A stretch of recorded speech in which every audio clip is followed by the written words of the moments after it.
Bonjour Raphaël Glucksmann. Bonjour. Merci beaucoup d'être avec nous ce matin sur RTL. Vous êtes, je le rappelle, tête de liste Place Publique PS aux élections européennes. Une première question. Qu'avez-vous à dire ce matin aux électeurs, notamment de gauche, qui veulent voter utile, autrement dit, La République En Marche pour bloquer la route aux populistes et à Marine Le Pen? Ne vous laissez pas voler votre vote et cette élection. Il ne s'agit pas d'un deuxième tour de présidentiel. Ce n'est pas le match de 2017 qui se rejoue. Vous savez, moi, au premier tour, je n'avais pas voté pour Emmanuel Macron. Mais dès le soir du premier tour de 2017, j'étais le premier à appeler à faire barrage. Là, il ne s'agit pas de cela. Il ne s'agit pas de faire barrage. Vous savez, Emmanuel Macron et Marine Le Pen, eh bien, leur liste au Parlement européen, elles iront dans des tout petits groupes. L'enjeu de ces élections, eh bien, c'est d'abord de savoir qui de la gauche ou de la droite va gagner les élections à l'échelle européenne, car il s'agit d'élections européennes. Il n'empêche que ce matin, la liste de Jordan Bardella, puisqu'il s'agit d'élections européennes pour le Rassemblement National, a 2 points d'avance dans notre enquête Harris Interactive sur celle de Nathalie Loiseau.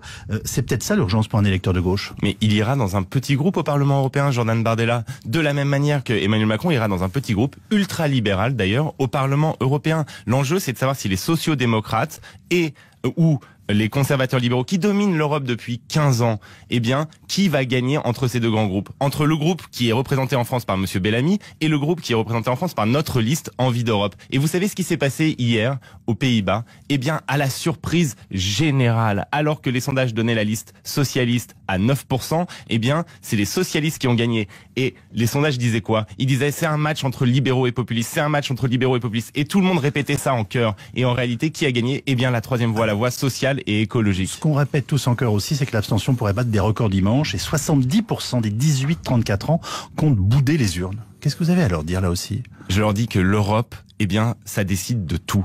Tout ce qui impacte notre quotidien et notre avenir est décidé à l'échelle européenne.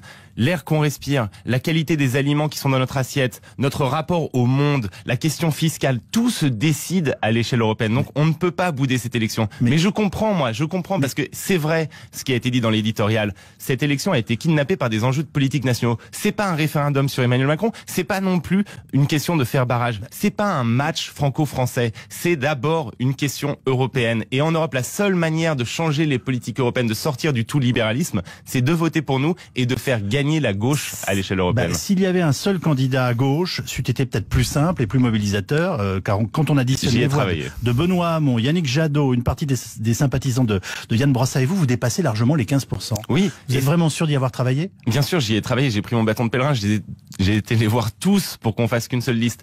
Alors chacun vous laisse compter. La vérité, c'est quoi? C'est qu'on est très proche idéologiquement, qu'on est très proche sur les propositions, mais que la seule manière de faire en sorte que ces propositions gagnent à l'échelle européenne, c'est de voter pour nous. Nous, on a des alliés. Pedro Sanchez en Espagne qui vient de gagner les élections, les Finlandais qui viennent de gagner les élections, les Hollandais qui viennent de gagner les élections. Et on a des alliés absolument partout en Europe. Et surtout, on est à 15 sièges à l'échelle européenne d'inverser les rapports de force. L'ère de Juncker, l'ère de Barroso doivent prendre fin. On n'en peut plus de cette politique néolibérale à l'échelle européenne. Il faut enfin une Europe qui protège les travailleurs, qui protège les salariés, qui soit plus sociale, qui redonne du pouvoir d'achat, des marges de manœuvre, une politique industrielle. C'est ça l'Europe qu'on veut. C'est une Europe protectrice. C'est l'Europe qu'il y avait sous Jacques Delors, pas l'Europe qu'il y a quand un ministre des Finances la dirige, un ministre des Finances du Luxembourg. Jacques Delors, parlons de sa fille, Martine Aubry, François Hollande, Lionel Jospin, Christiane Taubira. Maintenant que les éléphants que vous avez tant critiqués par le passé vous soutiennent, ils sont un appui ou un fardeau? Mais non, un appui ou un quand fardeau. on ouvre une nouvelle voie, quand on ouvre un nouveau chemin, c'est très bien que les gens qui ont marqué l'histoire de la gauche viennent avec vous, vous soutiennent, vous disent que vous avez raison d'aller dans le renouvellement, vous avez raison finalement. Vous vouliez autre chose, Raphaël Glucksmann. Mais on veut toujours autre chose. On va pas réhabiliter ce qui a été fait. Tout l'enjeu, c'est de montrer quoi? Eh bien, qu'on a compris que la gauche, son drapeau était à terre et qu'il y a des nouvelles mains qui ont pris dans les mains et qui partent au front avec, fondées sur quoi? Sur leur enthousiasme, sur leurs convictions. Vous savez, ce qu'on a fait pendant cette campagne, eh bien, on a permis aux gens de relever la tête. La gauche est de retour, mais c'est une gauche qui a changé, qui a tiré les leçons de son échec. J'ai 2 questions avant de nous séparer. Je vous demande des réponses rapides. Pensez-vous avoir fait une bonne campagne?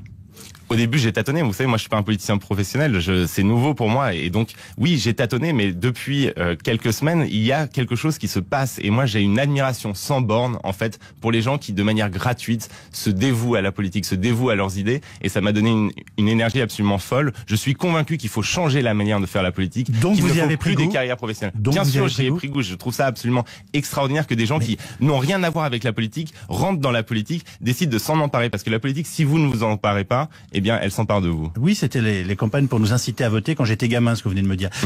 Mais ça reste vrai. Ça reste vrai. Mais pardonnez-moi, il faut des professionnels aussi pour faire de la politique. C'est un métier. Non, il faut des professionnels pour gérer un État. Ça s'appelle une technostructure, une technocratie. Par contre, la politique, ça doit pas être un métier, ça doit pas être une carrière. La politique, ça doit être une mission d'intérêt général. On doit être là pour servir les gens. On peut pas le faire pendant toute sa vie, c'est pas vrai. Sinon, on s'habitue aux voitures de fonction, on s'habitue aux chauffeurs, on s'habitue aux ordres de la République. Non, la politique, c'est une mission. Et ce qu'il faut, c'est des gens qui sont capables, de changer la manière dont on l'a fait la politique. Donc vous allez continuer. Ben bien sûr, on a le drapeau de la gauche qui est à terre. La France ne peut pas être la France sans la gauche. Il faut reprendre ce drapeau, partir au front, mais cette fois-ci, fondé simplement sur des convictions, sur un enthousiasme et des convictions. À 15 sièges de renverser les rapports de force au Parlement, c'est ce que vous venez de nous dire. Merci Raphaël Glucksmann. Je rappelle que vous êtes tête de liste Envie d'Europe. C'est la liste Place Publique PS aux élections européennes. Et puis je rappelle qu'à 7h45, c'est la tête de liste Les Républicains, François-Xavier Bellamy, qui sera à votre place et il répondra aux questions d'Elisabeth Martichoux. Et le clivage droite-gauche n'est pas mort. Bonne journée à vous.